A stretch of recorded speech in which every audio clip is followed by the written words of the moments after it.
When Kobe and I decided to create a podcast and coined it the Father Son Podcast, most would feel this is a gimmick for the podcast, and that couldn't be further from the truth. From the day Kobe was born, I introduced him to video games. This was a way of life for me, as I can remember my father buying me the Odyssey home system, where the cellophane field that clung to the TV determined what game you were playing. Kobe's love for video games grew, as did the bond of a father and a son. When I introduced him to online play, his world opened to new heights. He learned quickly that the incredible gaming experience wasn't just something shared between a father and a son, but there was an entire world that shared his passion for gaming. Gaming was just part of his upbringing, as school or sports was. We always made arrangements that a video game experience was just an arm's length away, even when we went on vacation. As Kobe got older, our experience took us to the road, experiencing events like the Great E3 to more modern events like Summer Game Fest, the Xbox Experience, IGN, and PAX. Kobe graduated from college and now works in the video game industry on the Xbox team. So, as you can see, it was nothing but natural progression to now share our experience and love of the industry through our podcast. Now sit back and enjoy the ride.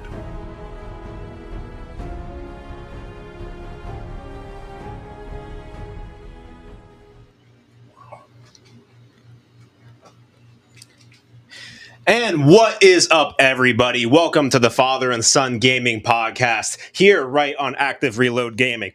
My name is Kobe, aka Kobe127, and you can kind of see we're in a different location than usual. We're not in a Discord chat in our offices. We're actually here at Planet Retro Video Games.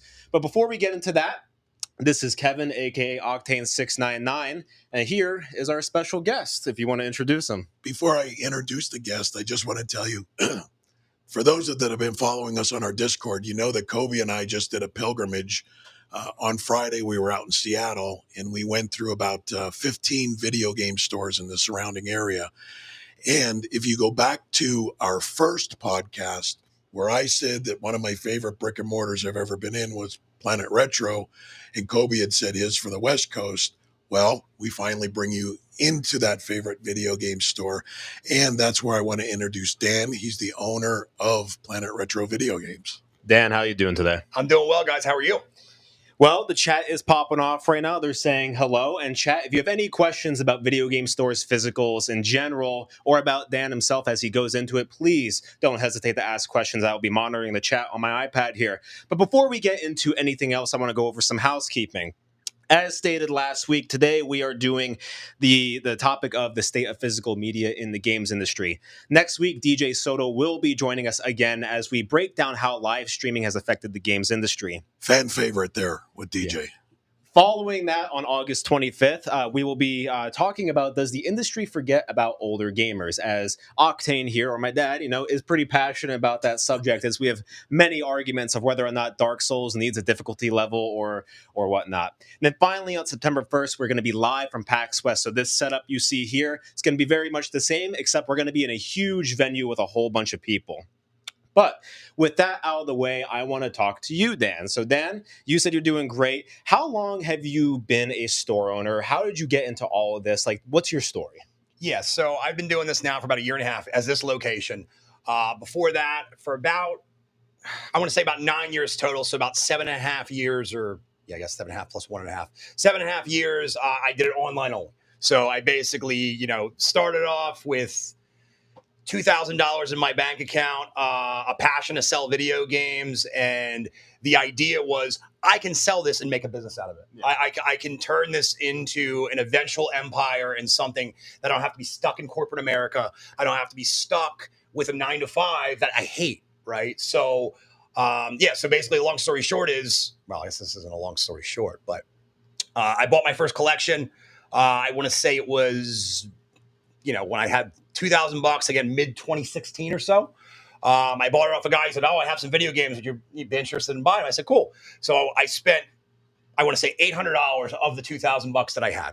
And he gave me the collection, and I had no idea how to value games at that time. So I was like, well, I'm looking up how to research, And I was like, okay, there's this thing called price charting. There's eBay, there's Craigslist at that time, and some other things. And I'm like, all right. So I'm looking, and long story short is it was $2,500, and I spent $800. So I was going to triple my money once I sold everything.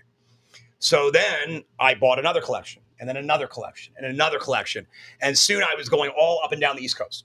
I was going anywhere from I think New Hampshire was probably the furthest north I went, and I went all the way down to Florida. And I was going, every single day. I would work my 9 to 5, and then after my job, I would go travel to. I'm like, I'm going to New York. I'll be back in 4 hours, right?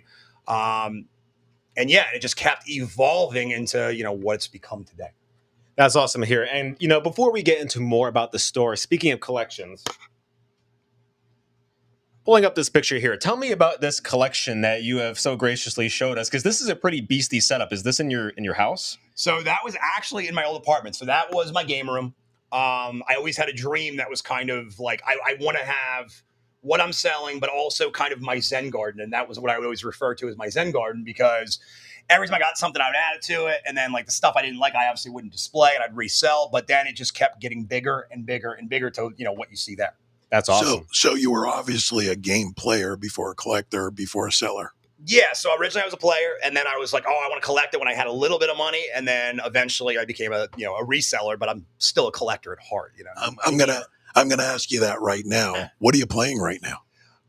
Right now I'm always playing Rocket League. I love Rocket League. I'm not going to pretend to be any sorts of good compared to the guys that are in like Diamond or Champ tier, but I'm okay. What else am I playing right now? Final Fantasy VII Rebirth. Final Fantasy VII Rebirth, which is the sequel to Final Fantasy VII Remake, which is based on Final Fantasy VII off the PS1. Awesome game. Sephiroth, Tifa, Barrett, that whole crew, and the story that was the first thing I became immersed in as a game, as an RPG, right? I fell in love with the story, and I was like, this is amazing. And when the one came out in PS4 for the remake, I was like, I have to play this, and they did it exceptionally well. Well, before we move on with any more questions, I got to ask this question because it's always, excuse me, it always gets into the soul of who the human is. What's your favorite game of all time? Favorite game of all time is actually probably Final Fantasy VII. Great choice. Yeah, I mean, it just, again, I was immersed in the story. I fell in love with the characters, and the building each character up, getting them stronger, finding the weapons, finding the Knights of the Round Table, the materia, just experiencing the different landscape. It was something that I hadn't really experienced before, so it was very, very impressive. And before we move on, I want to pull in a couple things from chat. Rampage says, that's amazing to all of your stuff. Appreciate it. Bombay, if I'm pronouncing that correctly, asks, what's a Zen garden? So a Zen garden was just my, I guess, term for my game room. You know what I mean? I went in there, I was having a rough day from work or whatever I was experiencing at that time, and I just literally sat on the floor and I looked around and I was like, man, this is freaking amazing. And it made me feel better. It brought down my anxiety, and it just helped me solve any problems that I had at that time. So I think everybody has sanctuary somewhere. Fully agree. Yeah. And also Rampage says Rocket League, let's go. Big fan of Rocket League in the chat. So the next thing I want to talk about is the store that we're currently standing in. So for people who are on the video, this is what the outside of the store looks like. Can you tell us where are you located? Where are we currently? Yes, so we are in Quakertown, Pennsylvania. 109 West Broad Street specifically. It's right to the right of the Proper Brewing Company and to the left of the Galaxy Smoke Shop. We have a full service shop here 7 days a week, Monday to Sunday, or Sunday to Monday, whatever way you want to think of it. But we are open 11 to 7 Monday to Friday, and we are 10 to 7 on Saturday, 10 to 5 on Sunday. Awesome. And the next picture I want to pull up is this is going to be kind of a throwback for you, and I want to see what this image even means for you. All right. So can you tell me what this image means to you as the retro gaming guy? Something very different than Planet Retro video games. Yeah, that was kind of in the beginning. That was 2018. I was working in corporate, and my buddy Ryan, who is a Photoshop master, he does videography, photography, a whole bunch of different things. But when he made that for me, he's like, you sell video games, so I'm going to give me a weird picture of yourself, and I'm going to put some like game systems around it, because I'm the retro gaming guy. That's what my original name was. And then, that's how that came to fruition, and that's kind of where I started. Is that what you used to sell on eBay and stuff? That was the retro video game? Yeah, I was the retro gaming guy on eBay, and that's what I was known as when I originally started this. This was pre-Planet Retro video games, pre-Planet Retro. It was the retro gaming guy. So let me ask you, if we can kind of go back in that, here you are, you're a gamer, you're a collector. Now you do this and you're starting to sell. What made you say, I got to open up a video game store? That's a big leap from selling online Yeah, sure. to saying, I'm going to have all this overhead. Because as you and I have talked numerous times, people think that, oh, I'm at a video game store. It's glorious because I get to be around video games. But we all know that it's a business. Yes. So what in your mind clicked that you said, I'm at the point I want to open up a retro video game store? And the one thing I want to add on to that is the knowledge that you need for a video game store, because it isn't just knowing that games exist. Like, what do you need to know as a business owner and as someone selling video games for someone to walk through that door and buy something from you? Yeah, so a couple parts of that question, right? So with the store, I always wanted to open a video game store ever since I was a kid. I just didn't know. I mean, I say this story to customers that come in. I said, people used to make fun of me when I said I was going to sell games for a living. They're like, there's no way you're going to make money doing that. There's no way. There's no money in games. And I said, I absolutely will. So when I started reselling, as we were talking about earlier, when I was, buying, flipping, keeping a couple things, I was taking those profits to kind of build my collection. And eventually, once I got to, and I recommend this to new potential store owners, you need $100,000 in inventory. You have to have $100,000 in inventory to sell, to even consider opening a store. And to me, I was like, I got to a point, I was like, I have a lot of online customers. I have a good online presence. I feel like there's some people that know me locally. And I think that is a good start or a foundation to potentially opening a store. So that's why, I started the store originally. And Kobe, can you please repeat your question? Sorry. Yeah, you're good. What kind of knowledge do you need to even be like a video game store owner? Like, it isn't just, hey, what's the newest Xbox title, newest PlayStation, Switch? What's the extensive knowledge that you need for someone to come through that door to buy something? Yeah, I mean, there's so many things you need to know. Like, because it's funny, and this is part of the question, but a little bit of a diversion. So I have customers in here that are like, I want a job. I want to work at a game store. I'll do anything. I give them 3 quiz questions, and they have never even guessed one of them right. So what do we need to know? Can you authenticate games? A real game versus a fake game, right? Pokemon games, there's so many fakes. N64 games, there's so many fakes. Can you tell the difference in the plastic, the indented numbers, the rating, the alignment of the labels themselves? Are they too saturated? And that's just one piece, right? You have to know, is this a legitimate game in the sense of, if somebody brings a rare game, for example, like Magical Chase for TurboGrafx, right? They make repops of it that are perfect. The only difference is there's a little star on the back cover, and 99% of people would know that. So as a store owner, do I spend 10 grand on a game, or is it worth $20? You have to know these things, right? And that's just one part. You have to know how to hook up systems. You have to know, like, what power cords go with what? What does the figure 8 go with? What's proprietary? What's not? What do I need to stock? How much do I have to pay for items, right? Because some items, if, for example, I tell people we're all killer, no filler. What I mean by that is, if you bring me in something amazing, I'm going to pay you well for it. But you bring me in something, pardon my language, shitty, right? You bring me in a Madden, no offense to Madden, but like, they don't sell real well. So I pay next to nothing for them. But you bring me in a Chrono Trigger, an Earthbound, a Dragon Warrior 4, I'm going to pay you really well for it because it's going to look beautiful in my case. It's going to sell. So let me just say, because I want Dan at this point to plug his Discord, because everything he talked about of learning about the fakes and not, he talks about on his Discord. I'm a member of his Discord, and I can tell you that it's one of my favorite Discords because it's just not Dan trying to sell you something. The knowledge that floats around that Discord is incredible. Give your plug to the Discord. So I have no short-term plug for the Discord because we have to. I'm not Nitro on Discord, right? I will find a way to get you the Discord link, but we don't, unfortunately, have a permanent. If you go to Active Reload Gaming and message Kobe or I, we will get you into his Discord because it's a must. Yeah. It So is please 100% scan the QR code in the top left corner to join our Discord. We are all pretty active there, and we'd like to see you there. So with that, just plug where we can find you before we start moving into the main topic of the show. Yeah, so at Planet Retro Video Games on Whatnot, TikTok, Instagram, Facebook. You can find us on any of those. Whatnot's really big, especially if you're like on the West Coast or you're somewhere not in Pennsylvania. You can shop anything in the store, and we can ship it right to your front door. So games, consoles, CRT TVs, whatever we're selling in the store that you want that's cool, we can absolutely ship to you right through Whatnot. And I can tell you that I work my normal job and I put the Whatnot on the side, and it's the most knowledgeable, entertaining Whatnot on that I watch. So I rarely miss it. And I get on and like watching even just the games because I learned something about it from his staff that's talking about it, because it's just not, here's a game, $30 done. They actually talk about the game, and you learn stuff about it. So highly recommend getting on the Whatnot. And I'll just do a fun question here quick. What's the rarest item you currently have in the store? The rarest item I probably have in the store is my KB World and Nintendo sign, which is kind of directly above where we're filming here. There's less than a handful, probably 24 to exist. It's 100% original. It's what you would have saw in the KB stores from back in the day. If you know me, I'm a sucker for signage. I don't know how much you guys can see on camera, but a lot of authentic signs. And I think that adds to not only the authenticity, but the nostalgia, but the feeling of when you go into a game store, it feels like an actual game store and not like a boring, just brick and mortar you'd go anywhere else. I do have a question from chat. Rampage asks, do you have a site to window shop from? So we only have technically an eBay to window shop from, but that's why I kind of recommended Whatnot. Like, I don't know if you guys know too much about Whatnot, but it's an application you can download on your phone. And essentially it's, hey, I have, here's a Chrono Trigger. We're selling it for $200. Is anybody interested? And you can actually bid directly on it. And as soon as the 15-second auction's over, we ship it right to you once payment's received. I think on top of that, just to kind of elaborate a little bit, is you can get onto the Whatnot and say, hey, do you have this?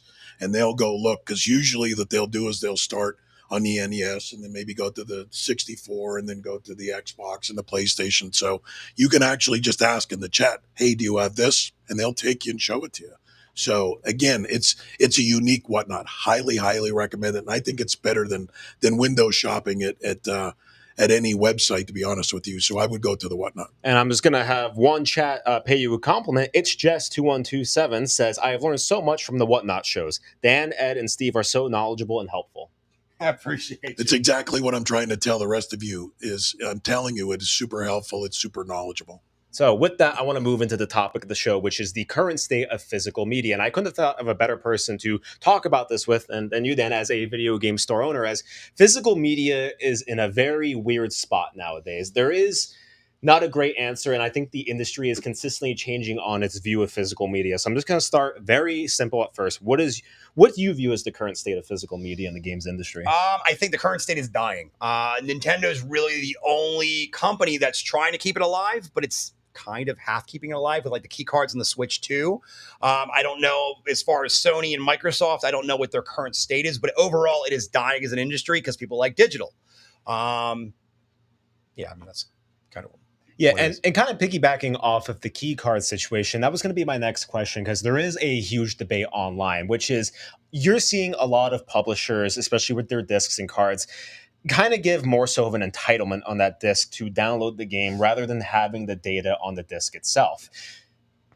Does that, buying that disc or card, does that make you an owner of the game? No, I think you're essentially leasing the game like you're leasing a car. You have it for 3 years, the servers go down, you got to give the card back. I mean, I don't think there's any true ownership unless you have the entire amount of data on the disc or that cartridge. So I guess my question to you is then, because do you sell those discs here? Because like if you are able to sell that game and I can take it as a consumer and I can pass it back off to you or someone else, like I have a view that I think it's halfway ownership. That's like my view of it. Now there are instances which we can get into a little bit later, which is the DRM situations and how that affects gaming. But just using it as like a single player game, we'll use Yakuza 0 Director's Cut on Switch 2. That's a key card. You're still able to bring that into the store, sell it, someone can buy it, bring it back, trade it in or whatnot. So like then I guess that's the definition of what do we really consider ownership of a physical copy? I think ownership of a physical copy is super simple. It's something, if you can sell it back to me and somebody else can play it, that is ownership. If somebody else can't play it, then there's no ownership there, right? Because if you use a code and that code's been redeemed, I can't sell you that code anymore because it's already been redeemed. So I think there needs to be some kind of data that can be used on both ends if you sell it. And then if you sell it again, they can use it and so on and so forth. But what happens with that key code when they decide to shut that down? It's like shutting down a server and then the key code's dead. Is that still ownership?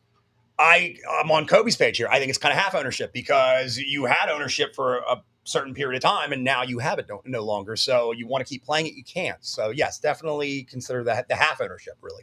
Okay. Nope, I agree with the half ownership, but I just think that key cards are not physical media in my My opinion. It's an interesting thing. I know there is a hot debate online, and especially in the Nintendo world, it's half and half at this point. What we're seeing on the Switch 2, which is some carts got the full game, some carts required to download, and I think the games you would expect to be on the cart fully, I think, are not happening, which is super surprising to me. For example, Bravely Default Remastered HD, which is not a huge game. Sure. It isn't on a full cart, but Cyberpunk 2077 is a game that is well above a 64 gigabyte cart, and they were able to manage it. So, like, I'm curious to see like what the decision making is. But thinking about that, kind of moving on. So, a lot of games today also do day one patches. As you put the disc in, and you say, "We need to update this game now." And my question to you, in your opinion, is if a game is playable with the disc, but a day one patch enhances the experience, what does that mean for the ownership and preservation of the game? I think it makes it less authentic, to be honest. And the reason I say that is because, let me give you an example. So, like Grand Theft Auto 6 and even Grand Theft Auto 5 back in 2013, Rockstar is very particular about their QC. They want to produce a perfect game out of the box. They don't want to do a No Man's Sky, right? Let's do a haphazard launch because it's been 7 years. They want to do something that's so polished that there's going to be hardly any bugs or major issues with it. So I think by including a day one patch, not on day one, is saying, okay, I didn't QC. I could QC it another 6 months and I would have had a perfect game, right? I think we worry more about budgets and timelines than producing an overall quality game. So, what do you think the solution to that is? I think the solution is that we should have projections to have longer timelines to complete these projects. They should have these They say, okay, we can do it in 2 years, but it's going to be buggy, or we can do it in 3 years and it's going to be perfect. And we're going to have a lot of people, running tests on every single scene, making sure it's bug free. And by doing that, you're going to have a higher quality game. I think that would just be smarter, extending those timelines out. But I'm going to go back at that and say that people are complaining that the dev time's too long now because it's stretched to 5 years on most of these, if not more. So you're now recommending to stretch it even longer. Do you think that's going to kill some of the industry? It's a hard question, and there's not an easy answer, right? Because I can say, all right, yeah, you're going to upset more people saying, okay, it's going to be another year. But like, for example, Grand Theft Auto 6, right? It's going to be another 6 months. We've already waited so long that, yeah, there's going to be people that are like, why do I wait another 6 months or whatever? But would you rather have a perfect game and wait a little longer? Or would you rather have a game that you're complaining the launch was terrible, you're giving one-star reviews to because if it stayed another 6 months in development, it would have been a perfect game? That's Rockstar, take as much time as you want. I am fine with it. I think this is an interesting conversation. I would like to pivot off of that because I think there's a case for the day one patch because I'm going to go way back in time, for example, where ET launched. And ET almost destroyed the entire games industry because it was such a buggy mess. So now here comes the question, what is the happy medium here? Do we want to release something like we're going to get it out? Because obviously, unless if you're an indie developer, like you are bound by a lot of timelines, stakeholders, that's just the reality of the situation. And back then, they only had one shot. So if they have a game go gold now, let's say 2 months before, and it's feature complete, they're at version 1, but they spot some QA bugs in that 2-month process and say, this is how we're going to fix it because we've already manufactured all the discs. Is that acceptable at that point? Yeah, I mean, as long as the bugs aren't game breaking, right? As long as I can get through to the next scene, or I can complete a mission without there being basically, as long as there's a way to complete the game full through from the beginning to the end without having a bug saying I can't do it, then I'm okay with it. Yeah, I'm okay with a little bit of rubber banding of something or, breaking through some of the graphics and stuff. I'm fine with that. I agree with that statement. I do want to bring in a couple of people from chat. Mike Pitch says, it's a rush to start the revenue stream. Day one patches are never going away, sadly. I agree. I don't think day one patches are ever going to go away. And that's not necessarily a bad thing. It's just, like I said, we've got to find that happy medium that is, kind of optimal for everybody. And Bombay says day one patches are better than the before days when you had the mail cartridge back to have it patched. He's not wrong. So, yeah, I mean, having it directly downloaded to you, I guess it is a little bit better than me mailing my disc to be, hey, let's get a new patch on this thing. So, yeah, I definitely think it's a very interesting situation. I don't know if there is a correct answer per se. So, the next question I kind of want to get into is, with the whole game key card situation, Nintendo has started to label the boxes with that. Do you think all publishers should start to label that the game isn't fully on the disc/card? And do you think that this leads to a decline in physical sales? I think transparency is absolutely key with everything. I think instead of trying to hide something and people find out later and get upset about it, I think being transparent is absolutely number one. Will it decline in sales? No, I don't think so. I think if I say, okay, here's a Game Boy Advance SP. If you do this, you put an IPS screen, you put a shell on it, you put new buttons on it, and you make it exactly like I would expect when I come into a game store, you're going to be happy. But if you sit there and I'm like, well, we'll do a new shell. There's going to be a screen on it. I'm not sure exactly the quality, right?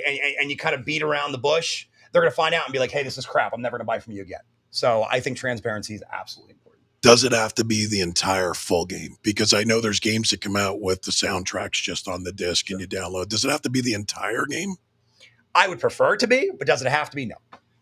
So then let me ask you this, because for example, what Call of Duty does is they split into 3 different downloads. You have your campaign, multiplayer, and zombies mode, and Black Ops. What if you had to choose one of those options? Say we have to lock parts of the game because Call of Duty is like a 300 gigabyte game anymore, and that physically can't fit on the disc. What would you want to fit on the disc? This is partial to me. I love zombies, so I want zombies on the disc. Campaign would be absolutely last choice for me because I play campaign, but it's my least favorite. So, and then thinking about, you said no decline in physical sales. Do you see a decline in modern physical sales of the modern video games? Are we talking about digitally or physically? Physically. Physically, yeah. I mean, because a lot of the Gen Zers, they don't necessarily care, right? I'm not saying there's not a massive window of physical media that exists, but the Gen Zers are like, I can download my app, I can download my game, I can download whatever. They're more download trained in their brain to do that as opposed to, buying a disc of some sort or a cartridge. So now I want to ask you, what do you think is the importance of physical media? How can you get across to other people being like, okay, this is why you should own your game rather than owning it digitally? Yeah, there's a couple parts. So I think number one is it's nice to have a collection. It's nice. Like I mentioned, the whole Zen Garden was my game room then, a couple years ago, because you go in, and now this is now my Zen room, right? You come in here, you look at it, it's pretty, it gets you out of all the troubles you have in your life. And it's just, not only can you hold the physical disc or the game, and that just, it feels different than playing a ROM, you know what I mean? Because when you can hold something and put it into a machine, it's kind of the ASMR of doing it, turning the flipping the switch, playing with a controller that was meant for that game. It's special. And I don't think it can be replicated from the digital aspect of it. There's some collectors like Kobe and I do a lot. Like we'll stream a game, and if we like it, we buy it because we like the physical. And let me say, your Zen, I'm jealous of your Zen area here. I would love to live in this collection here. But yes, you can stream stuff, and it does translate into physical sales because we do it. If we like the game, we want it in our collection. We want to see it up on our wall. Fully agree. Now, thinking about kind of like the whole disc situation, I have seen recently, for example, Baldur's Gate 3, Kingdom Come Deliverance 2, they've been doing the multi-disc approach, where one is the install disc and one is the game disc. Do you think this is the fix to the problem, or is it just more plastic at the end of the day? I'm going to be honest, I think it's more plastic because nobody wants to install 2, 3, 4, 5 discs anymore. That's kind of antiquated. I know it's kind of being hypocritical to getting rid of physical media, but I think it's just really adding more plastic and more waste to the problem. So once again, how do we solve this problem? Because I think the current, you can't say that it can't fit on a disc nowadays, because an Ultra HD Blu-ray disc can fit up to 100 gigabytes worth of data. And I understand if some of the larger games push that and they need to have extra discs or whatnot. But it's such a tricky problem. So what do you think is the approach? Because Baldur's Gate 3 came on 5 discs on Xbox. Mm-hmm. Kingdom Come was 2 discs. I think Assassin's Creed Shadow was also 2 discs. So it's I think these publishers are starting to see that there's a market and there's a necessity for this. But if it's just adding more plastic at the end of the day, what is the happy medium here? Because if we want to, obviously, and we'll get into it later in the show, retro is booming, and there is a need for it and a want for it. But we want the physicals to continue into the new generation. And you're seeing that these manufacturers, they're only doing digital only editions as they start to pivot away. How can we look at this holistically? again, no real good answer to this because we can add more plastic, and I think it satisfies a portion of the market. A portion of the market's just like, well, let's keep it digital. I think overall,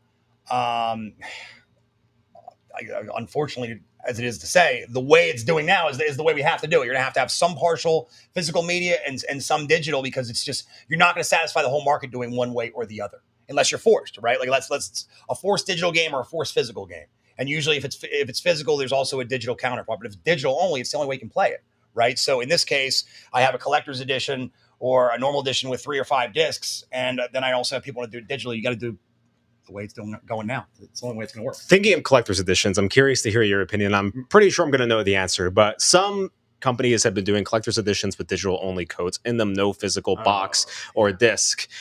Is this more of a problem to the whole situation? I hate it. I can't stand it. I think if you're going to have a collector's edition, it's just like if you did it like on a music CD. And you do a collector's edition, I want to see the music CD along with the art book and the other things to make it pretty. If you're giving me a bunch of cool stuff and a code, I feel like I'm cheaped out. Yeah, I can tell you that I felt that way with Starfield. Yes. I got the Starfield collector's edition. I was so hype. I opened up that beautiful box and I'm like, I remember calling Kobe, where's the disc? Yeah. He's like, it's on the credit. The code, it was on that credit. And that's the thing. They give you a steel book with the code inside of it. And it's like, I know they're trying to make, you can still display it on your shelf, but I feel like it really defeats the purpose. And I know we talked about it last week. The one thing I am glad that Xbox is doing, and just, for full transparency, I do work there, but none of my opinions equal the employer. I talk for myself, not the company, is they were on Ninja Gaiden 4 and Outer Worlds 2, their physical editions were only going to have digital codes for the Xbox only version, but it was going to be a disc on the PS5. They ran that back. There's now going to be a disc included in all versions of the game. Yeah. So I think some publishers are starting to see the want for physical discs because in my mind, and you can correct me if I'm wrong, no one's going to go to a game store and buy a physical copy just for a digital code. Oh, 100%. When they come to a store like this, they want the physical copy, I would say 1 in 500 people that walk in the store will say, hey, do you have digital codes? Most people, they want to look around and be like, oh, wow, that was my childhood. Wow, that was my childhood. Or, well, yeah, I want that because it's a physical copy. So there is still some portion of demand for physical media. There has to be, right? And I want to bring in a chat. Mike Pitch says, I bought a Switch Collector's Edition game that came with a steelbook that wasn't even the shape of a Switch case or have a spot for the game card. So now they're just doing weird stuff with their collector's editions where it just doesn't matter. They're just throwing stuff in. So yeah, I think it's an interesting situation that everything is in. And I know, like, for example, I bought the Death Stranding 2 Collector's Edition because I'm a huge Death Stranding fan. And once again, it only came with the code. And I mean, the Collector's Edition was beautiful. The statue was beautiful. And I love the collectibles in it. But I also want that disc. Like, I actually ended up buying a physical copy of that game because, well, I want the disc as well. Yeah. And it's kind of annoying at the moment because I feel like they need to respect the collector's editions. Like, I don't expect you to ask someone to shell out $250 and to have missing components of the game. Like, They've already made soundtracks digital. No one's playing CDs anymore. Now, granted, I remember with God of War Ragnarok, they did include a small, like, 7-inch vinyl, which was cool. So I think it's hit or miss. And it all comes down to what the publishers really want at the end of the day. So I want to move into DRM with games. This is a very hot topic in the industry. What is a DRM for our people? A DRM is you have to be online. That's the simple explanation, that you need to have an online connection to play the video game. And there has been a lot of movements surrounding this. One of the big ones on the internet right now is called Stop Killing Games. I'm not sure if you heard of it, but it's a big internet movement to kind of alleviate this situation, which is when a game is online only and the servers get shut down, what happens to that game? Well, for example, I'm going to use The Crew 1 from Ubisoft, which is the servers went down, the game got delisted, and you no longer own the game. And in Ubisoft's terms and conditions, they state that you do not own any of their games, even if it's physically. So that's been a hot topic recently. And so my question to you is, do you think a game with DRM should even be released physically? I want to start there. No. Okay. No, because in your example, like The Crew, right? If I have a physical copy of the game, I assume it's my game and I can play it whatever I want. If I can't play it at all anymore and it's basically just a paperweight, what's the point? Keep it digital only. If you're going to, again, keep the digital only, the least kind of model. where I have to give it back and call it a day. I have no problem with that. But the physical end, I want to be able to play it forever. If I buy it that way. I want to just say the biggest part I have of being online all the time is, again, I just flew out to Seattle to see Kobe, and I wanted to bring my Steam Deck, but I couldn't play it because I don't have the online on the plane. Mhm. So I ended up bringing the Switch too because I could play my Donkey Kong, and I don't need a connection. So I think even more so from my point of view is, I want to be able to play my games when I want, where I want, how I want, and not have to rely constantly on that internet Yeah, and connection. thinking as we move into the age of the handhelds, as handhelds are the big war now, games with DRM are physically just like pointless on a handheld console because a lot of the times you do not have an internet connection, and I don't expect people to be using their data on a hotspot to get their game going, and especially if a single player game requires it, that's just it's weird. It doesn't make sense. But kind of going along the DRM train, I want to ask you. I've said like games have been sunset before, and obviously this hurts the physical aspect immensely.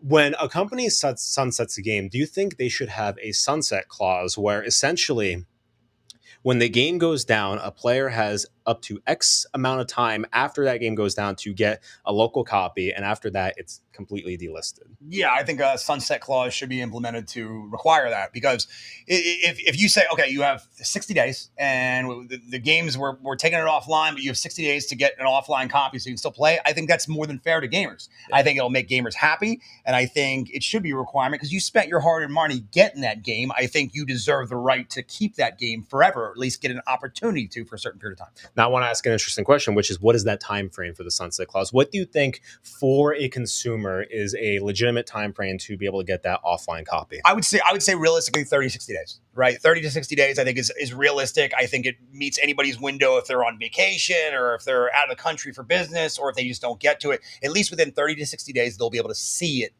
and the opportunity to download it if they choose to. See, Kobe and I had this conversation at lunch today, and one of the things I said is I agreed with the 30 to 60, but I think it depends. There has to be a clause in there of how they announce it. Like they can't brush it under the carpet and you never know about it. So there has to be some type of baseline of how to publicly announce that, whether it be on their website, whether it be sent to the game before it's sunset, because they could do it. You're online. They could say, just like they do in broadcast television, hey, this channel is going to be taken off of DirecTV. Contact your DirecTV. They have to do something like that to let me know that I have to do it in 30 or 60 days. Yeah, they should maybe fire off a couple notifications. I mean, right? Like if you're online, fire off a notification weekly, bi-weekly, whatever you want to do, and say, hey, this game's going to be permanently offline on September 20th, and here's your last 30 days to be able to download it, right? Some kind of notification, I think, to adapt with today's digital age, that would be smart. So, and to kind of piggyback off of all that, I want to keep going and thinking about more of the physical copies here. There is another new movement that is happening in the games industry with physical copies, with companies like Super Rare Games, Limited Run Games. And my question to you is this truly preserving games, or is it making an artificial scarcity within the industry? And could this become the new norm? And if so, what do you think the outcomes are?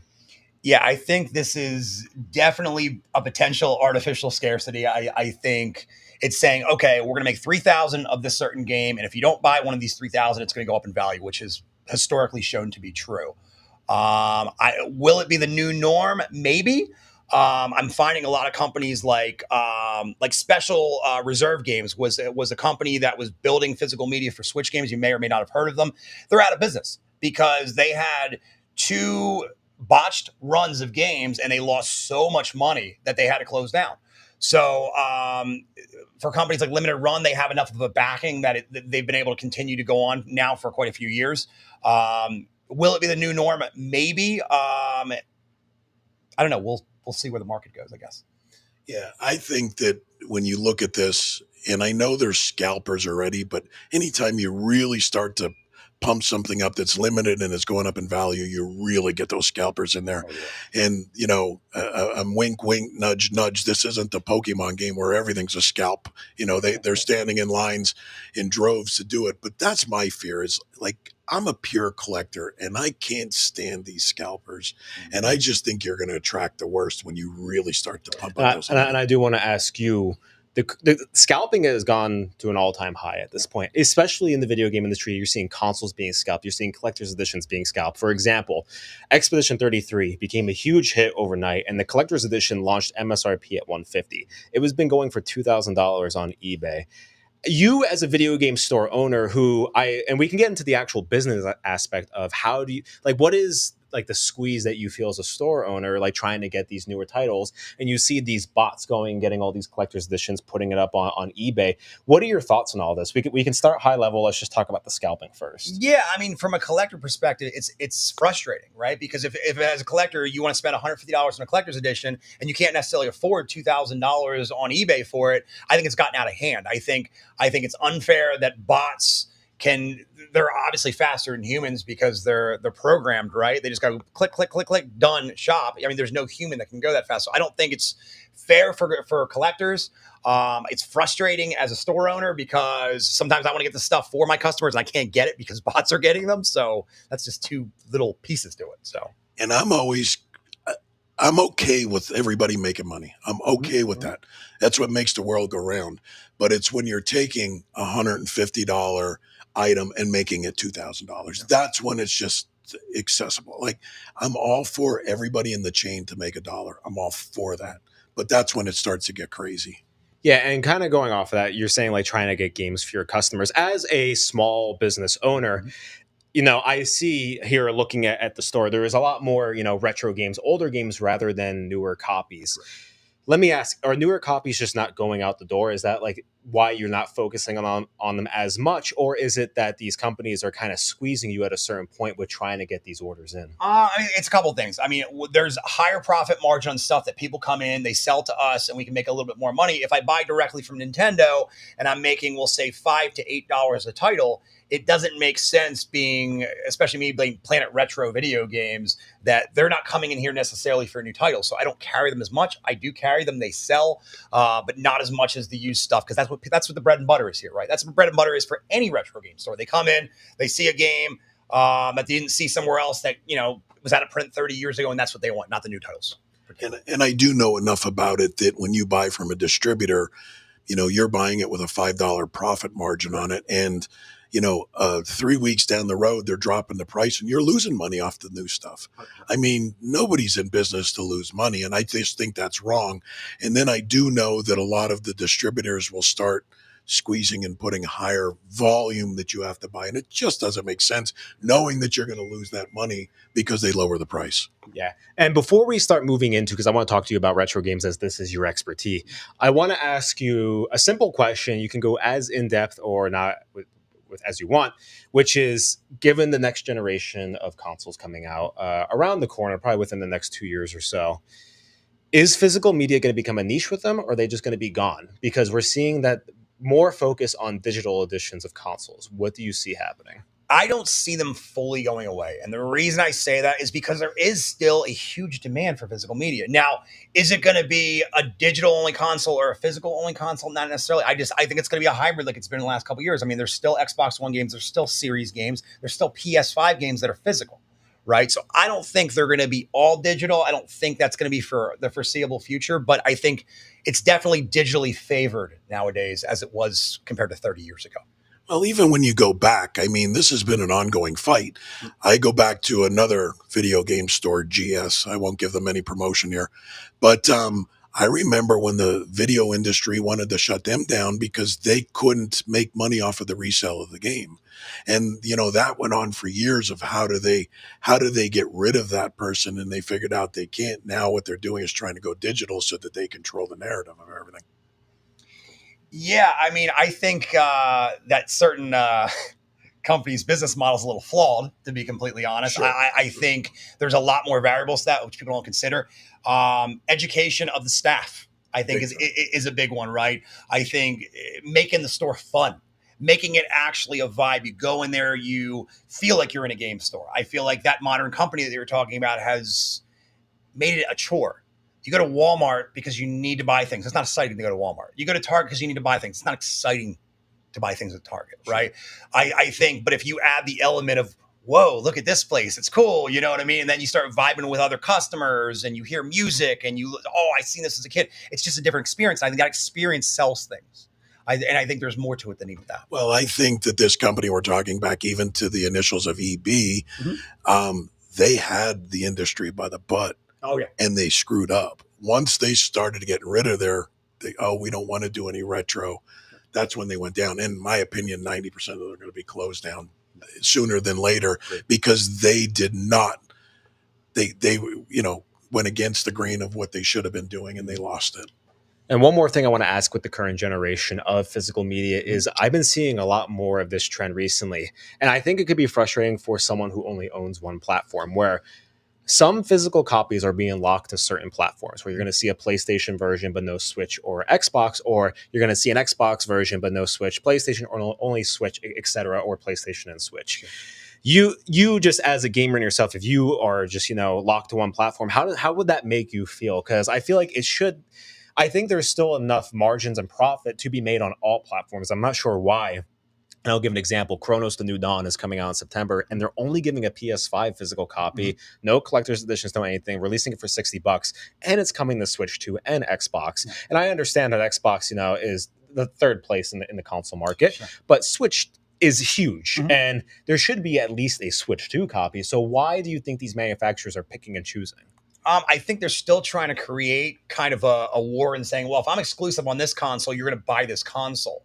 But what I find is, at least in my experience, is if you have exclusives on each console, yeah, it might be like, okay, I want to buy that Xbox or I want to buy that PlayStation. The problem is then you end up getting everything, because if you're like, well, there's stuff I like on PlayStation, there's stuff I like on Xbox, there's stuff I like on the Switch, you're going to buy them all anyway. But I guess kind of adding to that point, if there aren't exclusives, then you're just picking whatever one you like the best. If the same games are on every console, there's no difference of games on each console. So, well, I think that's where it's going now. It's going to be at this point when it's, the Xbox everywhere and you see PlayStation leaning to it. Nintendo didn't jump into that yet, but I think you're going to pick the ecosystem that you like better. Right. As I said before in a lot of the podcasts, I'm an Xbox ecosystem person. I like the controller the best. I like the UI best. So to me, when there's a copy that's on all three of them, I'm picking the Xbox first just because I like that ecosystem better. And it's a preference. Yeah. But I think we as gamers should have that choice. I agree. Yeah, fully agree. Do want to loop in one person from chat. Bombay does say, there's nothing better than going in a store, asking, what is your favorite game in here that I probably haven't played, and be given a title you would have never played. You will never get that from an online store. That's correct. Well, I mean, look, and I tell this to my customers all the time. There's a difference between, because they'll say, oh, I can get it on eBay, but I don't want to buy it on eBay. I want to find it in the store. And the reason is because if they buy it from a store, it creates that memory. It's that memory of, oh my God, I remember went to that store 5 years ago. They had a copy. It was $15. Yeah, I could have bought it on eBay, but I got that feeling in that store. And it creates, on eBay, there's no feeling. It's a transaction that is gone the second you buy it. And the thing I want to say is, with going into a game store, is not so much I remember the copy I bought. I remember the connections formed in there and talking to the person. I think that's half the fun is, going into any kind of video game store, arcade, etc., just making connections with people and having fun. That's like just getting to enjoy and nerd out with something that you love with other people is one of the best aspects of any of it. Yes.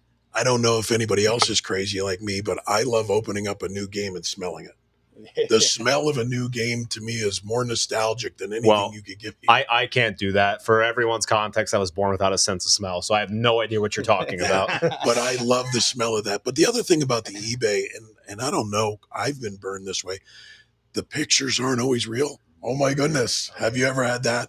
And I like coming into a physical store because I like to inspect it. I like to know what I don't care if it's $1 or $200. I want to know what I'm buying. I like to look at it. I like to feel it. And I am one that I don't want to go to eBay. I could. There's things that Dan knows that I'm looking for, and everybody that's around me knows what I'm looking for. And I have a tough time going to eBay. I want to get it physically. I just flew to Seattle to pick something up physically. It's no different than going to a shoe store and trying it on. Like, you can look at the image online, but you'll never know if it fits. Correct. So, yeah. So I kind of, being in a retro video game store, I want to talk to you about that for a little bit. And in my mind, I think we are seeing retro gaming hitting an all-time high. In my entire time gaming for 20 years, since I can remember, I don't remember retro gaming being as popular as it is now. First off, I'm going to ask a simple question: what is considered retro? That is a huge debate online. You can look at it. You can look at an antique car and know like the qualifications for an antique car. Sure. But what are the qualifications for a retro? Is 360 and PS3 retro at this point? Yeah, they're considered retro at this point, right? I mean, I'd say there's no real definition of it, but my definition of retro is 15 years and older, and available in physical form. I mean, super simple. Super simple. Now, I want to ask you, like I said, more gamers than ever are going back than looking forward. Mm-hmm. What do you think the reasoning for that is? Is it that people are getting tired of rinse and repeat games of today? You're getting your annual Maddens, your annual Call of Duties.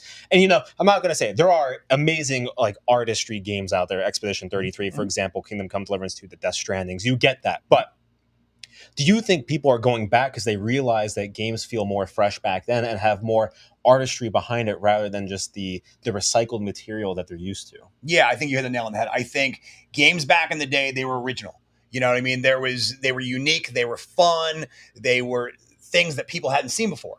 When we'll just say Grand Theft Auto was created, I feel like a lot of things were mimicked off that, and they pivoted in one direction. But it wasn't fun to people. When I woke up and I was a kid playing Nintendo or Super Nintendo, I remember the first time I put on Super Mario World, my mind was blown. I'm just like, this is crazy. I can go through this. There's this awesome map, and these stages are fun, and it was new and unique, or even something different like Kickle Cubicles, a puzzle game for NES, and I loved it. It was so different. They don't make games like that anymore. They don't make games where it's like, this is so exciting, and I'm looking forward to playing it. Except something like Grand Theft Auto that takes 13 years to build. Well, again, we say this at our household all the time because growing up, as you know, Kobe's in the video games, and our family has been a movie hounds too. And we're at the point, even in the movie industry, that it's like, can you come up with an original idea? Like everything is a reboot or a remaster. And I do believe that going back in the retro, I mean, if you haven't, highly recommend talking to somebody. Get on the Discord and talk in Dan's Discord, and somebody will give you a great recommendation based upon what you're what you like. And there's so much to get.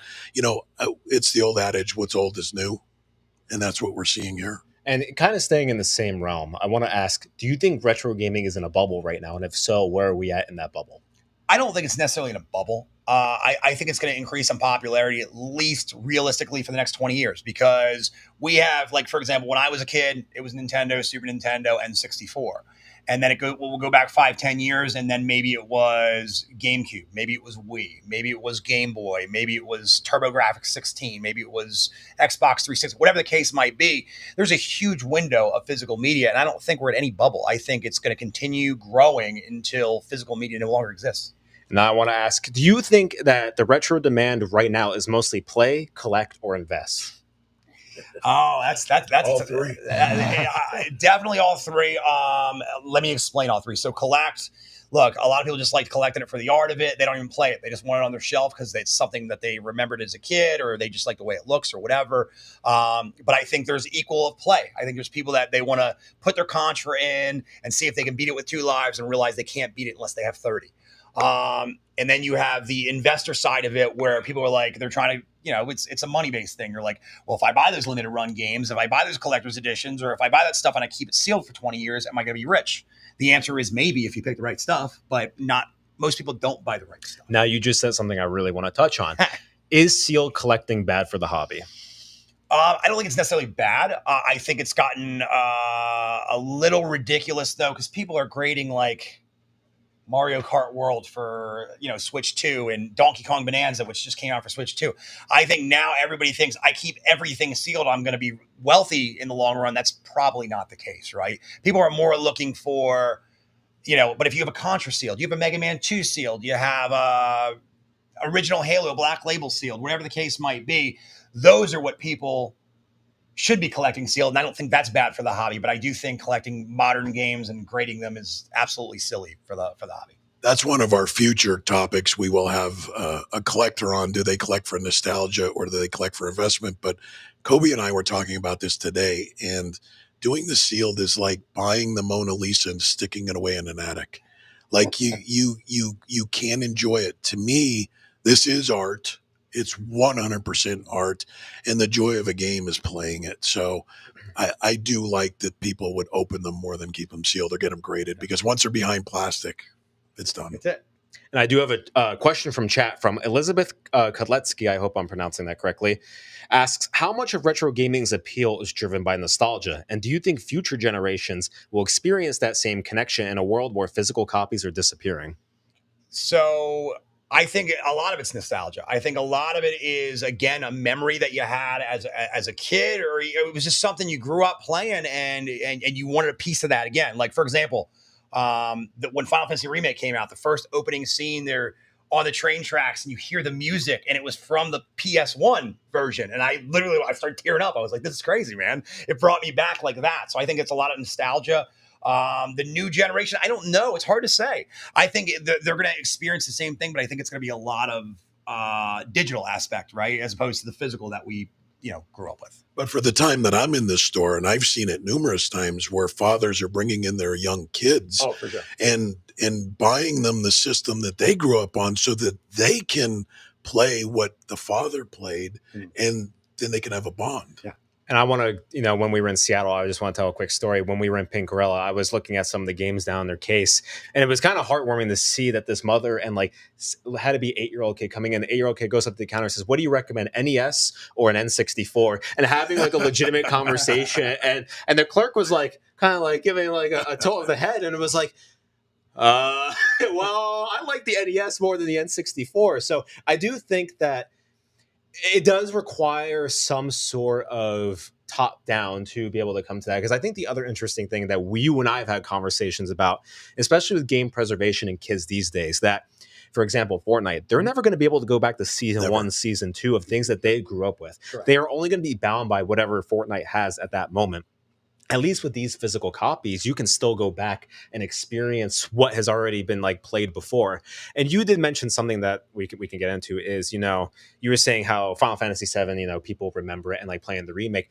Do you think remasters and remakes are good for the industry? Or do you think these games should be on their older platforms and experienced in their original integrity, or do you think there is room for this? Ooh, that's a great question. I like remasters. I like remasters because if you truly love a game, and I'll give you an example of a game I would love to see remastered, Twisted Metal 2. Yeah. Amazing game, vehicular combat, and obviously there's a series out on TV right now, and I think if that was a remaster, I would love to play it. Yeah. Don't get me wrong, I love playing it on PS1, but it is the start of polygons, and it's a little outdated. Yep. Right. But I think it's good for the industry. I think what I think is bad for the industry, though, is if they remake it on 7 different platforms. Because then it seems like more of a money grab to me. I was like, why do you need to make it on 7 platforms? Make it on PlayStation 5, the Twisted Metal 2, leave it on that alone. I don't want to see it put on, anything else. Just make it available there and I'll be happy. See, now I said this last week, and respectfully, I'm a Gears fan. I want them to keep making Gears over for every platform that's out there. Okay. I just pre-ordered the Gears 1 on PS5 just because it's mind-blowing that I'm going to see Gears on PS5. And again, so I'm at the thing, if I like the game, I want to see it running in the newest tech, the newest engines, the newest, graphics and so forth. So I make it for everything. And do you think, for example, I'm going to use Final Fantasy VII Remake and Rebirth, does it still hit that same nostalgia that you were expecting if you were to go play it back on the PlayStation 1 again? 100%. Because it's still the same characters. Yeah. Yes, they added more substance to the story, but that kind of makes it more amazing because I want to experience it more because it's not just, kind of a reiteration of the PS1 one in modern form. It adds more substance and gives part to people in the story, and it was enjoyable. And I think that's another important part of physical media is if you want the old turn-based combat, you still have the option to go back to the older console and play it in its original form by the creators. I do want to bring in a question from chat, which is from Nate Edwards, a good friend of ours. Nate asks, how do you keep a customer to be a repeat buyer? And is it fun seeing parents bring their children to teach about collecting? It's absolutely of massive joy to me to see parents bring their kids in to educate them on these things, because I just think when I see a 10-year-old kid and he's super excited about N64, makes my heart happy. And sorry, for first part of the question, I'm terrible at remembering these 2-part questions. How do you keep a customer to be a repeat buyer? First of all, I get to know them as an individual, right? Like what do you collect? Where are you from? Just basic questions. And then once I start, like some people are like, in the gaming industry, people are either they're outgoing or they're incredibly shy. There's not really an in between. So some people I have to peel open like an onion, and I'll be like, "Oh, so how's it going? What's your name? Where are you from?" And start, "Oh, what kind of games you like?" And then after asking them about 30 questions, they're like, "Okay, I can kind of trust this guy." And then, but basically, once I get to know them, then I'm like, "Hey, well, here's our social media. Come and see us. You can message. Here's I'm Dan. There's Steve. There's Ed." And once they get to know us on a personal level, I feel like they want to come back and they want to tell their friends. And I make sure to ensure customer service isn't lost in the store. It's a lost art. And I think it needs to be improved upon in a lot of small businesses and large businesses and corporations. I think Dan gave the modest answer, because the real answer is just walk in here. You'll know why he keeps them, because his staff, the store, everything. He doesn't have to say anything. You'll be back because it's such a great store. It's a beautiful I told store. you, it's my favorite store on the East Coast. And we just did a tour of 15, and I put it right at the top of the 15 that were out in Seattle. And we're going to start beginning the wrap up here. So I got a few more questions for you as we get to the end of the show. Who is your main buying audience now? What generations of people are coming in? Do you see any Gen Z people coming in to buy any games? So I see Gen Z people into buy games. They're definitely more newer generation focus. So they come in for the PS5 stuff. They come in for the series stuff. They come in for the Switch stuff, Switch 2 stuff. Our main audience, I think, is, I'm going to say between like 22 and 40, I would say that age range, because they come in, they want something. I think our least appealing audience is the older generation. I would say like 16 up, not Kevin, not Kevin. No, but like 16 up, they come in here and they have no idea. They want to talk about Atari or nothing. They think it's a pinball shop. But yeah, I would say 22 to 40. I'm almost 60, so that hurts me. He's still out of the window though, so he's okay. I do have a question from chat, and we did touch on this a little bit more, but just to go over it again. Ruby Jane asks, do you think retro gaming is getting so popular because so many modern games don't feel as creative or inventive anymore? Yeah, I think that's absolutely one of the reasons it's hot, right? Because again, they don't make cool, unique games anymore. They're just a copy off of another game. I mean, I will say, and if you watch my whatnot, you've heard this, because they'll say, give me a Switch recommendation. There's a game called Celeste.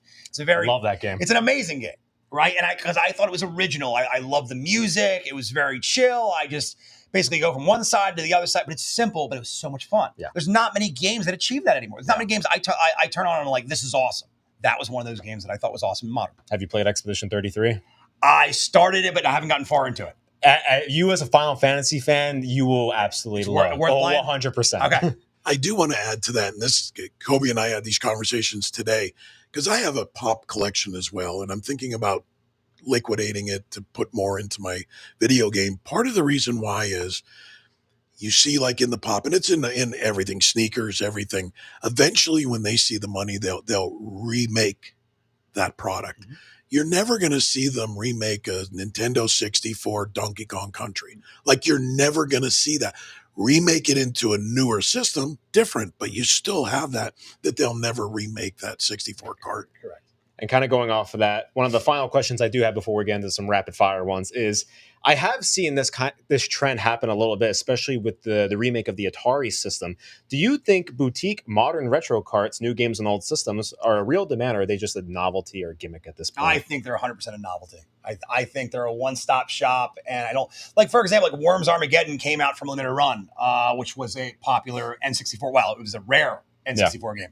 They didn't sell many because nobody cared. Yeah. You know what I mean? Those games that become valuable aren't necessarily, but like there's a portion of people that want them, but it's not enough to create a huge demand for the game. Yeah. I think these limited boutiques, they have a purpose, but to answer your question, I think it's a novelty. Well, with that, I want to get into some rapid fire questions. So before we start to wrap up the end of the show, Dan, what is the most overrated retro console in your opinion? Okay.